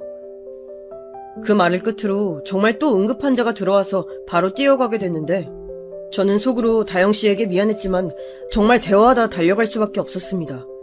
병원은 늘 1분 1초가 아까운 곳이고 환자들이 조금만 한눈을 팔아도 금방 상태가 나빠지고 새로 들어오는 곳이니까요. 그날도 정말 너무 바빠서 밥도 마시듯이 먹으며 조금도 쉬지 못하고 일을 했습니다. 그렇게 퇴근 시간이 지나도 퇴근하지 못하고 겨우 집에 가서 옷만 갈아입고 오려고 병원 문을 나섰는데 저는 다영 씨가 당연히 이미 집에 갔다고 생각했는데 다영 씨는 병원 로비에서 저를 기다리고 있더라고요. 자그마치 7시간을 기다렸다기에 너무 미안해서 저는 다영 씨를 데리고 비싼 레스토랑에 가서 밥을 사줬습니다. 이렇게 오래 기다리실 줄은 몰랐어요. 미안해요. 아니에요. 제가 기다리고 싶어서 기다린 거예요. 밥까지 사주시니까 저는 남는 장사죠. 그렇게 오랜만에 만나서 그동안 어떻게 지냈는지 말했는데 저는 의대를 졸업하고 의사가 되었고 다영 씨는 그냥 중소기업에서 격리일하면서 지낸다고 하더라고요. 오랜만에 본 다영 씨는 성격이 예전과 아주 똑같았는데 어찌나 말을 잘하고 잘 웃던지 몇 년 만에 만났지만 크게 어색한 것 없이 대화할 수 있어서 좋았습니다. 아무래도 서로 식물 동호회에서 만났기 때문에 식물 얘기도 했는데 저는 의사가 되고 나서 너무 바빠서 식물은 예전처럼 돌보지 못한다고 했더니 다영 씨가 본인이 대신 구해줄 수도 있고 영양제나 씨앗도 주겠다고 하며 전화번호를 교환하게 됐습니다. 그리고 그 뒤로도 다영 씨는 같이 밥을 먹자고 하고 공원에 가자고 하며 연락을 해왔고 저는 그렇게 자연스럽게 다영 씨와 연인으로 발전하게 됐습니다. 그냥 지인이었을 때와는 달리 연인으로 발전하게 되고 가장 달랐던 점은 아무래도 가정사를 알게 되는 거였습니다. 저는 다영 씨에게 사실 내가 식물 동호회에 가입하게 된 것도 돌아가신 엄마 때문이었고 의사가 된 것도 엄마 덕분이라고 했고 다영 씨는 제 이야기를 알게 되자 눈물을 흘리며 저보고 고생이 많았다고 토닥여줬습니다. 저는 가족이 아닌 타인에게 이런 얘기를 해본 적도 처음이라 사실 많이 긴장했었는데 다영 씨가 울면서 저를 위로해주니까 얼마나 위안을 받았는지 모르겠습니다. 그렇게 저는 다영 씨에게 많이 의지하고 다영 씨도 저를 의지하며 서로 견고하게 사귈 수 있었어요. 물론 제가 인턴 생활을 하며 일 때문에 바빠서 다영 씨를 많이 챙기지 못하고 연락도 하지 못할 때가 대부분이었는데 다영 씨는 그런 것들을 오히려 다 이해해주는 배려심 깊은 사람이었습니다. 저는 의사 생활이 이렇게 바쁠 줄은 몰랐는데 정말 잠을 자는 시간도 제대로 보장받지 못했고 밥도 먹는 게 아니라 마시는 것처럼 먹어야 했어요. 그래도 그 시간 속에서 짬을 내어 다영 씨와 만나면 최대한 잘해주려고 노력했죠.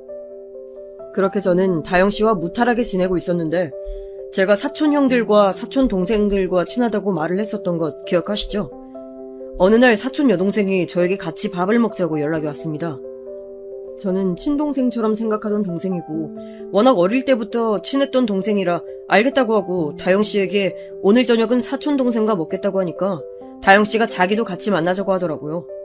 워낙 성격이 부침성이 좋고 낯을 가리지도 않는 사람이라 저는 알겠다고 하고 사촌동생에게 물어봤더니 동생도 다영씨가 제 인생 첫 여자친구니까 궁금하다며 같이 만나자고 했습니다. 그렇게 우리 셋은 밥을 먹게 됐는데 식당엔 사촌동생이 먼저 와 있었고 제가 두 번째로 도착했고 다영씨가 마지막으로 오는 순서였어요. 동생과 고모 얘기도 하고 사촌들 얘기도 하고 할아버지 얘기도 하며 다영씨를 기다렸는데 다영씨가 우리가 있는 방으로 들어왔습니다. 다영씨는 평소보다 훨씬 화려하고 예쁘게 하고 들어오더라고요.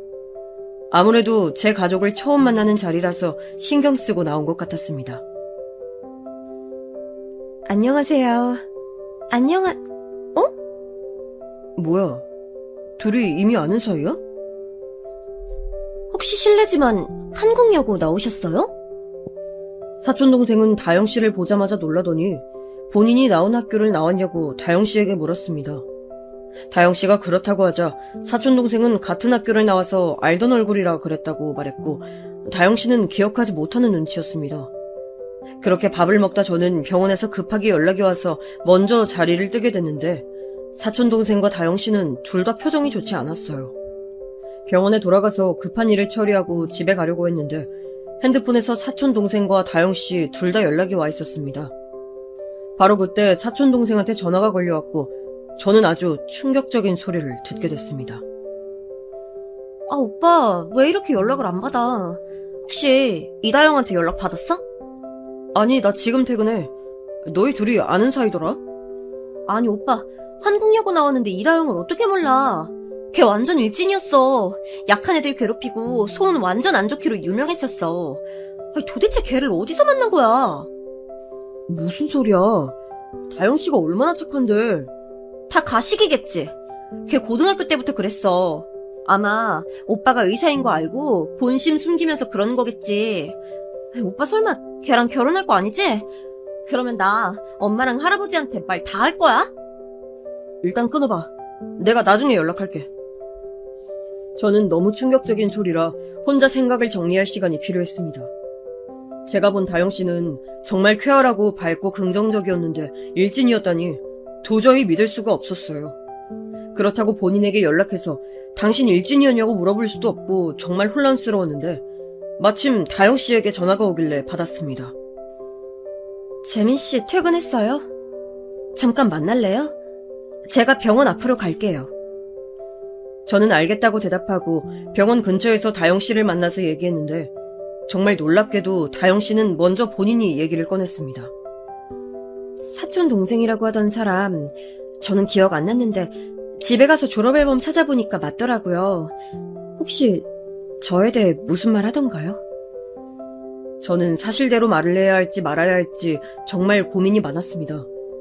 과거는 과거로 묻어두고 만날 수도 있었지만 사촌동생은 저에게 다영씨가 다른 사람을 괴롭혔다고 했기 때문에 다른 것은 몰라도 적어도 그 부분은 확실히 하고 넘어가고 싶었죠. 우리 가족은 할아버지가 늘 남에게 친절하고 사람을 악의 가지고 괴롭히지 말라고 말씀하셨기 때문에 그 부분은 정확하게 짚고 넘어가려고 했습니다. 집안 어른들은 직업에 대한 편견은 없으셔서 다영씨와 제가 직업 차이가 나도 그 부분에 대해서는 뭐라 하실 분들이 전혀 아니지만 만약 다영씨가 어릴 때 누구를 괴롭히고 나쁜 인성을 가지고 있으면 거하게 반대하실 분들이셔서 저는 진지하게 다영씨에게 물어봤어요. 물론 어른들까지 갈 것도 없이 저는 당연히 궁금하기도 했습니다. 다영씨, 혹시 고등학생 때 누구 괴롭히고 그랬었나요? 네? 그게 무슨 소리예요? 전 누굴 괴롭힌 적은 정말 한 번도 없어요. 제가 그 시절에 힘들어서 방황했던 것은 맞아요. 하지만 누굴 때리거나 괴롭혔던 적은 정말 단 한순간도 없어요. 다영씨는 급기야 울기 시작했어요. 다영씨와 사귀면서 그렇게 우는 것은 처음 봤기 때문에 저도 적잖이 당황했는데 다영씨는 정말 본인이 누굴 괴롭혔던 것은 절대 아니고 오히려 자기 파괴적으로 흡연하고 학교에 가지 않았던 것이라고 말을 하며 본인 가정사를 얘기했습니다. 알고 보니 다영씨 어머니가 고등학교 때 많이 아프셨더라고요. 게다가 다영씨 어머님도 암에 걸렸었기 때문에 정말 중환자실에도 들어가시고 많이 힘드셨다가 겨우 완치하신 거라고 하더라고요. 그래서 다영씨는 엄마 걱정에 학교 생활에 집중하지 못했고 등교도 잘 하지 않았다고 했습니다. 울면서 그 시절이 너무 힘들었을 때 엄마 병실에 있던 식물을 보며 마음을 많이 안정시켰던 경험이 있어서 성인이 되고 자연스럽게 식물 동호회까지 찾아가게 됐다고 하더라고요. 동시에 그때 병원에서 의사와 간호사들이 자기를 많이 위로해줘서 제가 의사라고 하니까 그때 생각이 나서 먼저 적극적으로 다가온 거라고 말했습니다. 저는 다영씨 얘기를 듣는데 제 고등학생 시절이 생각났어요. 저도 고등학교 때 엄마가 돌아가시고 너무 힘들어서 특목고도 나오고 성적도 떨어지고 집에서 칩거하며 학교에 가지 않았으니까요. 그 시절이 아버지와 제가 살면서 가장 힘들었던 시절이라 어머님이 아프셨다는 얘기를 듣자 저도 모르게 다영씨의 말이 무슨 뜻인지 이해가 확실하게 됐습니다. 아마 가족 중에 아프셨거나 혹은 병마로 돌아가신 분이 있으신 분들은 제 말이 무슨 말인지 이해하실 거예요. 우리 엄마도 그리고 다영씨 어머님도 평소에 멀쩡하셨던 분들이 갑자기 그렇게 아프셨던 거라 가족들이 더 당황했다는 것도 공통됐어요. 저는 사실 병원에서 일하면서 우리 엄마가 돌아가셨던 그 나이 또래 환자분들이 오시면 저도 모르게 더 친절하게 대하게 되는데 아마 엄마 영향이 저에게 너무 커서 그런 것 같습니다. 완치하시거나 증상이 많이 나아지신 분들을 보면 얼마나 기쁜지 모르겠습니다. 물론 이 경우는 모든 환자에게 공통되는 감정입니다.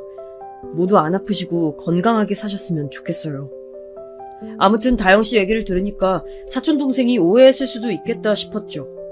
그래서 일단은 다영씨에게 알겠다고 하고 집으로 돌아갔고 다음날 사촌동생에게 이 사실을 알렸는데 동생은 저에게 큰 소리로 말이 되는 소리를 하라고 했습니다. 오빠는 그러니까 여자 좀 많이 만나봐. 그걸 믿어? 진짜 공부만 해서 뭘 몰라도 너무 몰라. 장난하니? 걔 진짜 고등학교 때부터 그랬다니까? 오빠 내가 거짓말하는 것 같아? 아니, 네가 나한테 말해준 건 당연히 고맙지. 네가 거짓말한다고 생각하지도 않아.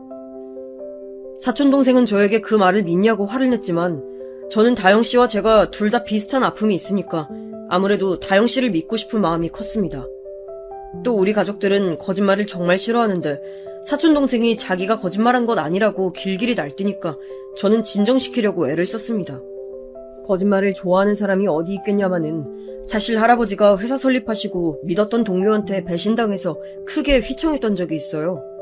그게 아주 사소한 작은 거짓말에서 시작된 거라 할아버지는 우리에게 어릴 때부터 작은 거짓말이라도 하면 크게 혼을 내시곤 하셨습니다. 평소에 정말 다정하셨던 분인데 거짓말은 장난으로라도 하면 불같이 화를 내셨어요. 그래서 사촌동생이 너무 억울해하며 말하기에 저는 고맙다고 말했습니다. 그리고 실제로 동생이 저에게 진지하게 말해준 것에 대해선 저도 당연히 고마웠어요. 그런 사실을 알고 있다고 해도 직접 전하는 것은 다른 문제잖아요. 동생도 저를 소중하게 생각하니까 그런 얘기를 전달해줬다 생각하면 정말 고마운 마음이었습니다.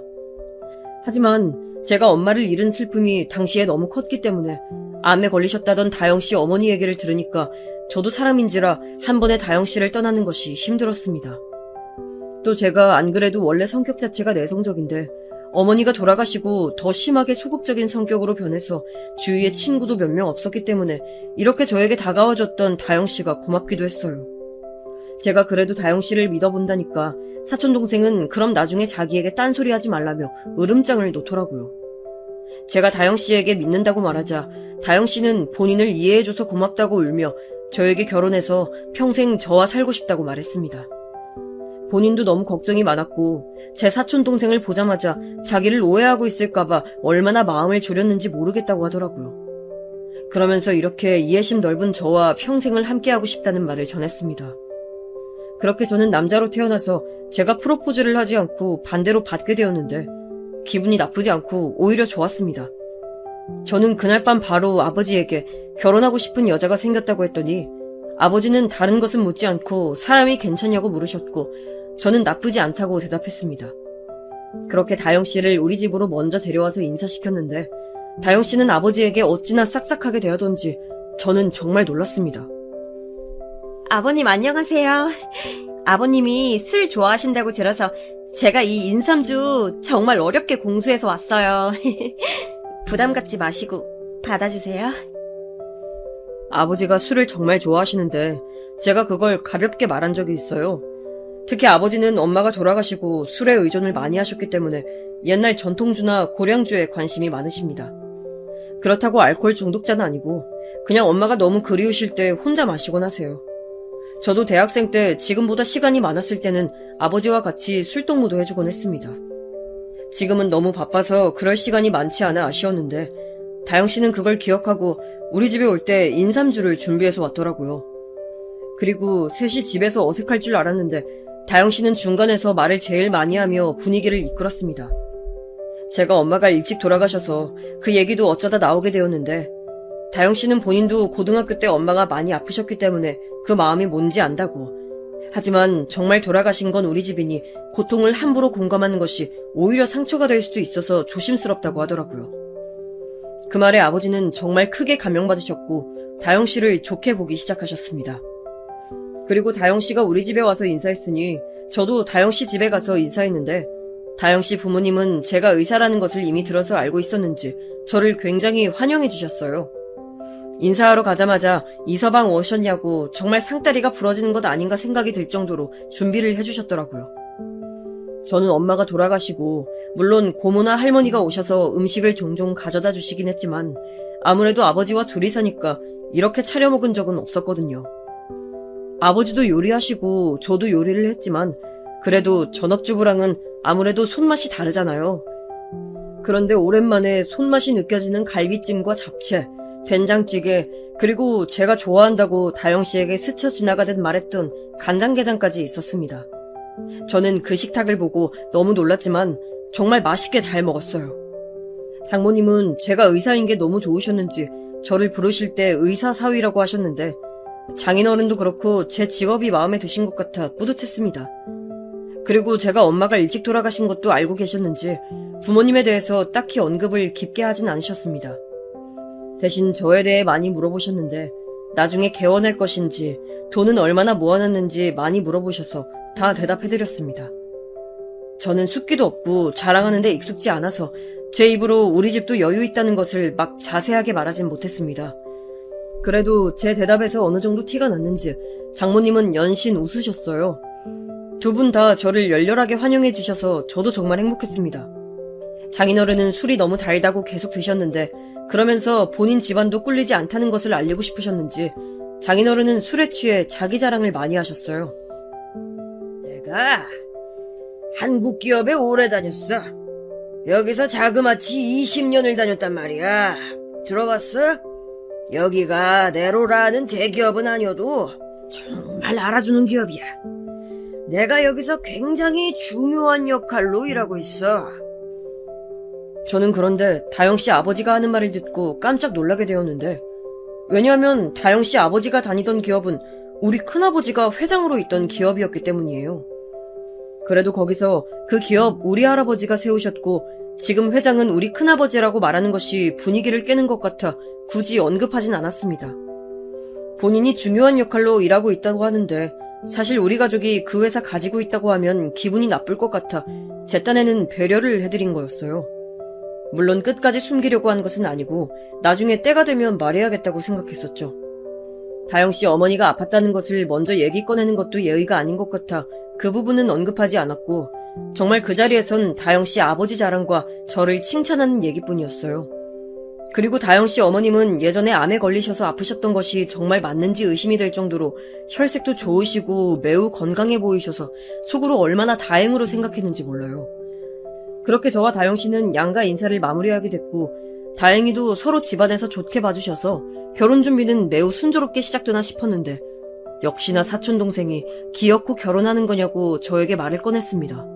동생은 저에게 그렇게 남 괴롭히고 돈 좋아하는 애랑 결혼하는 이유가 뭐냐고 물었고 저는 사람은 바뀌기 마련이고 과거는 과거로 남기는 것이 사는데 훨씬 좋다고 얘기했어요. 동생은 본인이 해결할 자신이 없는지 고모에게 사실을 알렸고 고모가 저와 아빠를 불러서 진지하게 얘기를 꺼냈습니다. 아버지는 그 얘기를 듣더니 고민을 많이 하셨어요. 자기가 본 다영씨는 정말 참하고 밝고 예의 바른 아가씨였는데 과거에는 노는 걸로 유명한 일진이었다니까 일치가 되지 않는다고 머리가 아프다고 하셨습니다. 고모는 저에게 노골적으로 결혼하지 말았으면 한다고 하셨지만 저는 다영씨가 저와 공통점이 있다는 것을 알게 된 이후로 과거가 신경 쓰이지 않았기 때문에 결혼을 하고 싶어서 아버지를 설득하기 시작했어요. 아버지와 저는 정말 매일 대화를 했고 아버지는 다영씨에게 직접 물어보고 싶다고 하셨지만 저는 그것은 다영씨에게 부담이 될 수 있으니 그러지 말자고 했죠. 그리고 엄마가 돌아가셨을 때 저랑 아빠가 너무 힘들어했던 기억이 있어서 그 얘기를 꺼내며 공통점이 있어서 내가 많은 위안을 얻었다고 하니 아빠는 마지못해 허락해 주셨지만 그렇게 썩 마음에 드는 눈치는 아니었습니다. 왜냐하면 아빠는 할아버지의 아들답게 공부보다 사람이 먼저라고 늘 말했고 저에게도 공부 잘하는 것도 중요하지만 그것보다 더 중요한 것은 된 사람이 되는 것이라고 말씀하셨어요. 할아버지는 늘 손주들이 모이면 용돈을 주시며 주위를 살피고 따뜻한 마음으로 세상을 살아가라고 하셨던 기억이 나는데 저는 그래서 아버지가 반대하시는 이유는 알았지만 그래도 엄마가 암으로 아팠던 공통점을 쉽게 놓을 수가 없었습니다. 다영씨에게 제가 본인 과거 때문에 집에서 지금 많은 얘기가 오고 간다고 차마 말을 하지 못해서 다영씨가 결혼 준비가 왜 이렇게 오래 걸리냐고 물어도 제대로 답해줄 수가 없었습니다. 그냥 병원이 항상 워낙 바빠서 어쩔 수 없다고 대답하며 넘겼는데 그것도 한계가 왔는지 다영씨는 본인과 결혼하기 싫은 거냐고 묻더라고요. 저는 그래서 일단 아버지 의견은 뒤로 하고 다영씨와 결혼 준비에 박차를 가하기 시작했습니다. 신혼집은 우리 쪽에서 해가기로 했는데 집을 알아보는 과정에서 정말 안 그래도 병원 일 때문에 바쁜데 저는 도저히 부동산에 갈 시간이 나지 않았어요. 그래서 아버지와 다영씨 둘이 부동산에 다녀왔는데 어느 날 아버지가 저에게 조심스럽게 말을 꺼내셨습니다. 예비 며느리가 참 싹싹해서 좋긴 하지만 자꾸 무언가 걸린다. 뭐가 그렇게 걸리는데요? 설마 고등학교 때 그것 때문에 아버지 아직도 그러시는 거예요? 아니, 그런 걸 떠나서 어디가 이상하게 걸려. 뭔가 가면을 쓰고 있는 것 같아.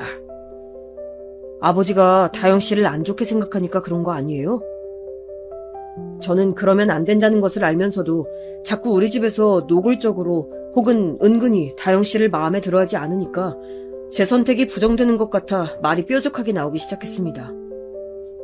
아버지는 제가 예민하게 반응하자 더 말씀을 꺼내지 않으셨어요. 저도 이런 식으로 가족들에게 화내고 싶진 않았는데 그때는 그냥 빨리 해치우고 싶은 마음이 컸던 것 같습니다. 그렇게 신혼집을 알아보는 도중에 다영씨가 상견례라도 먼저 하자고 하길래 우리는 좋은 한정식집을 예약해서 상견례를 진행하게 되었습니다. 다영씨 부모님이 두 분 다 계시니까 우리는 쪽수를 맞추겠다고 고모를 데려간다고 미리 전하고 저는 고모와 같이 나가게 됐는데 제가 다영씨를 고모가 반대하시는 것을 알고 있으니 미리 고모에게 그래도 상견례 자리에서는 최대한 티를 내지 말아달라고 부탁을 했습니다.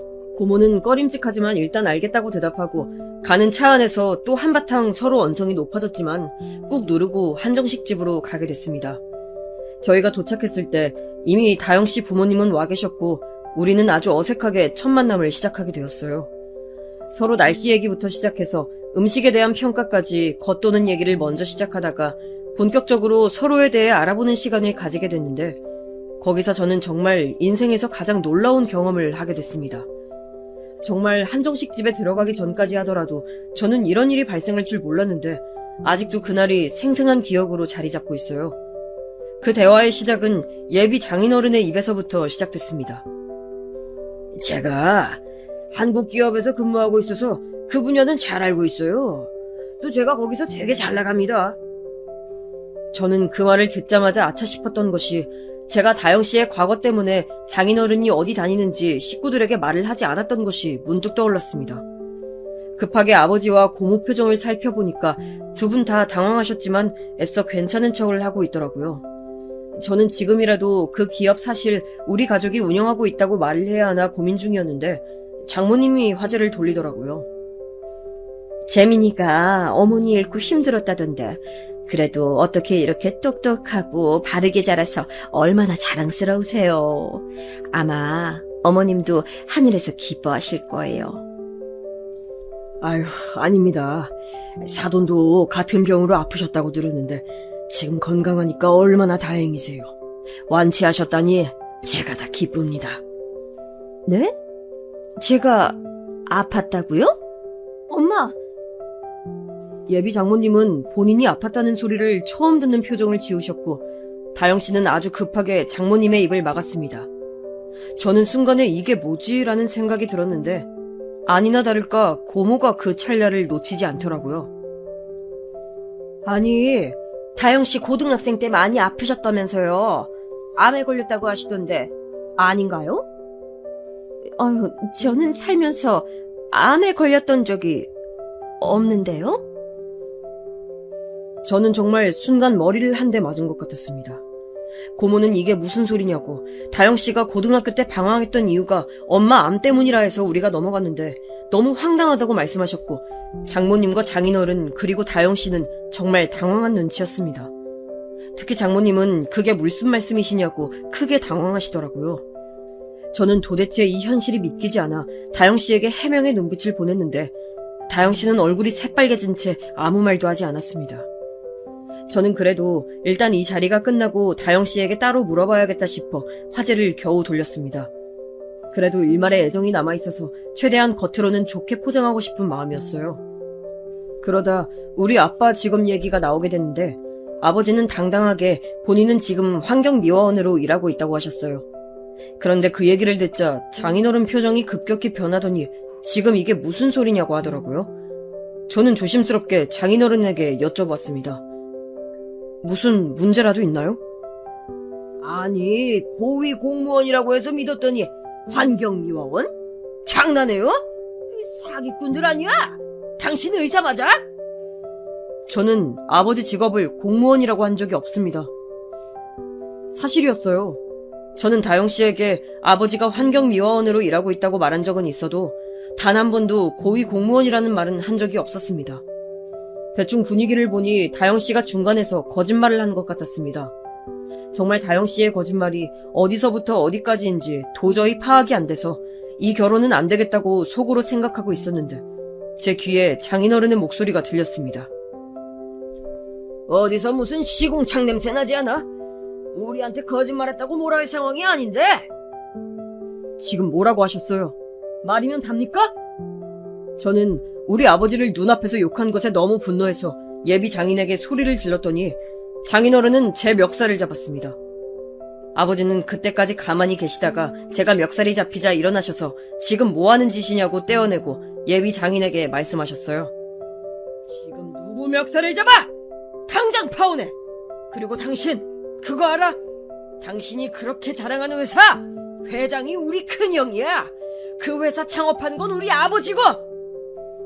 아버지가 그렇게 말씀하시자 예비 장인은 처음엔 믿기지 않는다고 그렇게 치면 자기도 어느 회사 회장이라고 떵떵거렸습니다.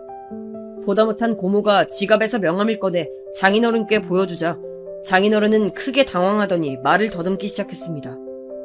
고모는 한술 더 떠서 바로 큰아버지에게 전화까지 거셔서 확인을 시켜주셨어요. 큰오빠 나야. 우리 아버지가 한국 기업 창업한 거 맞지? 갑자기 전화해서 이게 무슨 말이야? 당연한 걸 물어. 시간 없어 끊어. 자칭 기업에 아주 중요한 역할을 하는 인물이었던 장인어른은 큰아버지 목소리를 듣더니 정말 사색이 되더니 태도를 싹 바꾸기 시작했습니다. 사람이 어쩜 저렇게 태도를 잘 바꾸는지 그 아버지의 그 딸이라는 생각만 들었어요.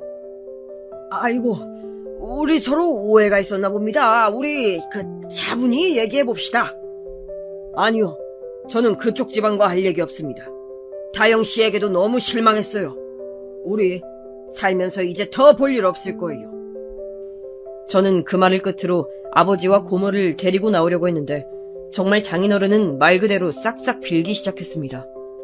본인이 다 잘못했으니 일단 오해를 풀자고 하는데 우리 가족은 오해한 게 하나도 없었고 오히려 그쪽 집안의 거짓말에 속은 게 너무 화가 난 상태였어요. 저는 마지막으로 정말 너무 묻고 싶어서 장모님을 쳐다보며 정말 아프셨던 적이 없냐고 묻자 아무 말도 하지 못하더라고요. 제가 그렇게 가족들의 반대에도 다영 씨와 결혼하려고 했던 이유가 같은 아픔을 겪었다는 이유였는데 그 이유가 새빨간 거짓말이었다니 저는 배신감에 몸이 떨리기 시작했습니다. 다영 씨에게 무슨 말이라도 해보라고 하니까 다영씨는 장모님처럼 입을 꾹 다물고 묵비권을 행사했어요. 와중에 장인어른은 우리 아버지에게 본인이 다 잘못했다며 회사에는 말을 잘해달라고 하는데 아버지는 이미 정이 다 떨어지셨는지 저보고 어서 집에 가자고 말씀하셨습니다. 그렇게 우리가 집에 가려고 하는데 장인어른은 정말 거머리처럼 우리에게 붙어서 오해는 차차 풀자고 하더라고요. 우리 가족은 차를 타고 일단 고문의 집으로 가기로 했는데 저는 운전을 하다가 눈물이 나와서 주체하지 못했습니다.